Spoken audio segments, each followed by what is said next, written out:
2024년 1월 22일 오후 2시 13분입니다. 아직 주봉 마감을 하지 않았는데 지금 하고 있는 일이 끝나고 나서 영상을 촬영하고 있을 때는 좀 늦을 것 같아서 미리 시황 영상을 촬영하고 있습니다. 우선 이전에 촬영했던 영상 보고 나서 지금 구간에 대한 분석을 진행하도록 하겠습니다. 지금 일단은 어느 정도 추세가 좀 깨지기는 했는데 그냥 내리게 되면은 좀 그림을 보다가 숏을 진입할 예정이고 43.6으로 회귀를 하게 되면은 이전에 있었던 이런 매물대 구간으로 재진입을 하게 되기 때문에 45.4 정도까지는 좀 상승할 확률이 높지 않나 이렇게만 보고 있습니다.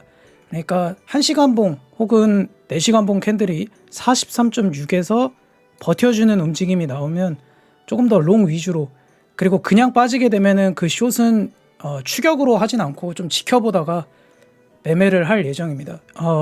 사실 롱 같은 경우에는 원래 보통 이렇게 쌍바닥으로 오르는 경우가 많았는데 요즘 장이 좀 어려운 게 이렇게 외바닥으로도 생각보다 꽤 많이 상승을 하기 때문에 여기서 바닥을 예측하는 것보다는 이렇게 위로 올라왔을 때 하락 추세가 끝났고 좀 상방 위주로 가겠구나를 열어두고 좀 베팅을 할 예정입니다. 추가적으로 더 빠질 확률도 있어 보이는데 무리하게 베팅을 했을 때 손절로스를 잡기가 좀 애매하다고 생각을 해서 이런 전략을 취했고, 반대로 말을 하면은 이런 44K를 손절로스로 잡고 숏을 베팅을 해도 좋은 매매 셋업이 나올 것 같습니다. 저 같은 경우에는 이 구간에서는 딱히 포지션을 진입 안 하는 방식을 추천드리고 43.6으로 올라오면은 상방 위주로, 그리고 그냥 빠지게 되면은 좀 기다렸다가 추세선을 보고 베팅하는 전략이 확인 매매 관점으로 가장 유리한 전략이라고 생각합니다. 개인적으로는 이 상태로 그냥 빠지는 것보다는 좀 위로 올라갔다가 여기 위에 있는 물량을 어느 정도 해소하고 떨어지더라도 그때 떨어지는 게 조금 그림상으로는 이뻐 보이는데, 일단은 이 정도의 셋업을 갖고 메인 매매를 진행해 볼 예정입니다. 지난번 시황에서 이렇게 브리핑을 했는데 43.6K 위로 1시간 혹은 4시간 복마감이 시켜주지 않아서 제 메인 계좌로는 진입을 하지 않았고 서브 계좌로 매매를 진행했습니다. 메인 SR 플립으로 보고 있었던 구간이 4282로 구간이었는데 이 구간에서 저배 계좌 평단을 유지한 채로 고배 계좌로 따로 매매를 진행을 했습니다. 상승 추세가 생긴 이후 눌림목의 롱 포지션 베팅, 그리고 반등의 익절, 다시 이 상승 추세로 회귀를 했을 때 이 구간에서 롱으로 베팅, 올라왔을 때 익절, 그리고 나서 생긴 하락 추세를 기다리면서 숏 포지션을 셋업하고 있었고, 다시 상승 추세에 닿았을 때 롱 포지션으로 베팅, 4282로 구간으로 셋업했던 포지션을 여기에서 저배로 다시 한번 포지션 진입을 했습니다. 상승 추세의 저점을 스탑으로 잡고 롱 포지션을 분할로 진입을 했고, 이 저점이 깨지면서 스탑이 나왔을 때 이 반등에 동일하게 저배 계좌로 숏을 들어가서 떨어지는 하락분에 수익 실현을 했습니다. 작도를 하기 전에 이 구간에서의 해석을 짧게 하자면, 아직까지 큰 상승 이후 형성된 최저점이 깨지지 않았기 때문에 이 구간을 박스권으로 해석을 하고 있습니다. 이런 라인을 땄는데 이 구간을, 이 박스권 구간의 최저점 43.6K를 메인 SR 플립 지지 저항이 반전되는 구간입니다. 이전 고점인 45.9K를 박스권 상단으로 해석하면서 현 구간을 보고 있습니다. 여기 구간에서의 패턴은 쐐기 패턴을 메인으로 보고 있습니다. 파란색 추세 기준으로 패턴을 보고 있고, 쐐기 패턴은 상승하는 패턴이기 때문에 여기 구간에서도 롱 위주로 해석을 하고 있습니다. 여기 구간에서 롱 위주로 베팅을 했던 이유는 여기에서 계속 상승 추세를 닿았잖아요.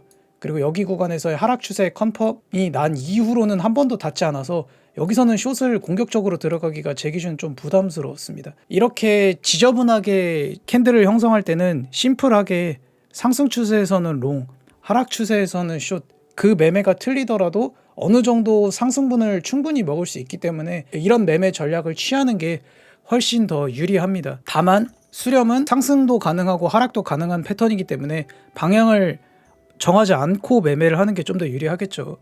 어쨌든 이 구간에서는 쐐기형 패턴이 나왔기 때문에 여기 구간과는 다르게 좀 상승 위주로 해석을 하면서 보고 있습니다. 여기와 여기 구간에서 분할로 진입하는 전략이 좋아 보이고, 스탑로스는 박스권 최저점이나 이런 파랑색 하락 추세가 뚫리는 라인을 잡는 게 합리적으로 보입니다. 바닥 구간까지의 스탑이 꽤 크기 때문에 이 매매 셋업은 접의 매매만 가능하겠죠. 고배율 포지션으로 진입하실 분들은 조금 더 정교하게 타점을 잡으셔야 되는데, 여기서 생긴 상승 추세 그리고 이 가로 저항이 교차되는 이 구간에서 스탑을 좀 짧게 잡아보는 전략이나, 아니면은 이런 파란색 추세가 뚫렸을 때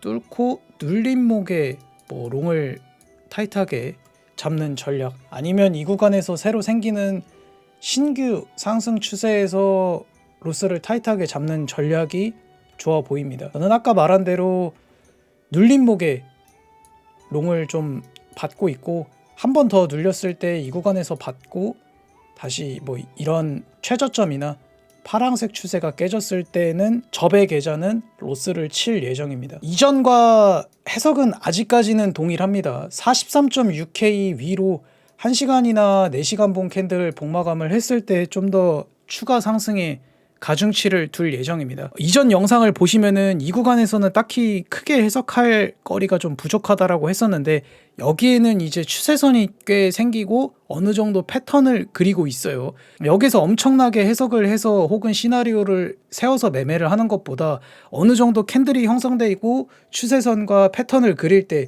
그때 해석하고 공격적으로 매매하는 게, 제가 여기에서 오래 매매를 하면서 느낀 건데 승률이 훨씬 더 높습니다. 그 결과가 틀리더라도. 기존에는 여기에서 상승 추세도 없었지만 이제는 이런 상승 추세 혹은 수렴의 하락 추세, 쐐기의 하락 추세가 있기 때문에 여기 구간에서 캔들이 형성됐을 때의 타점을 잡는 게 조금 더 수월해지겠죠. 그래서 제가 그냥 내리게 되면 좀 기다렸다가 매매를 하는 게 좋다라고 이야기를 했던 겁니다.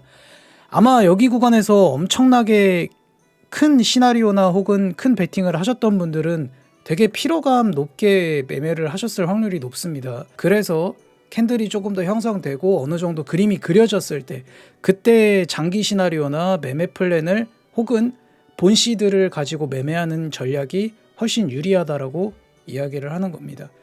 43.6K 구간까지 혹은 이런 하방 이탈했던 상승 추세로 뭐 이렇게 횡보하면서 회귀를 하면은 조금 더 상방을 높게 보고 있고, 그때의 구간을 해석했을 때는 이 구간이 단기간에 매물대를 쌓지 않고 쭉 내렸기 때문에 슝슝존으로 보고 뭐 이런 구간까지의 상승도 가능하지 않나. 그리고 43.6으로 회귀를 한다면 심플하게 피보나치로 지금 구간에 지지저항이 잘 나오고 있기 때문에 올라왔을 때의 이야기지만 뭐 0.5, 뭐 618 이런 구간이 교차되는, 그리고 이전 고점과 618이 교차되기 때문에 이 구간에서는 좀 눌림이 나올 확률이 높지 않나.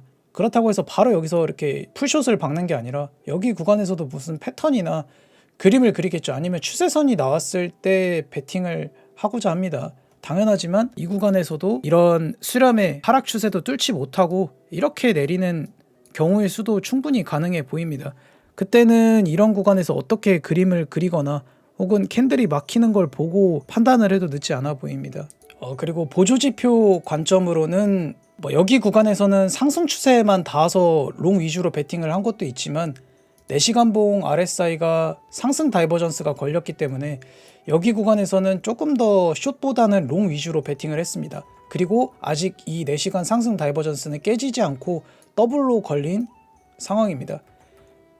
1시간 RSI 또한 이 구간에서 가격의 저점은 낮아지고 RSI의 저점은 높아지는 상승 다이버전스가 아직 깨지지 않았고 컨펌이 낮다고 보고 있는 중입니다. 이 이후에 방향이 나오면은 다시 시황 영상을 촬영하도록 하겠습니다. 감사합니다.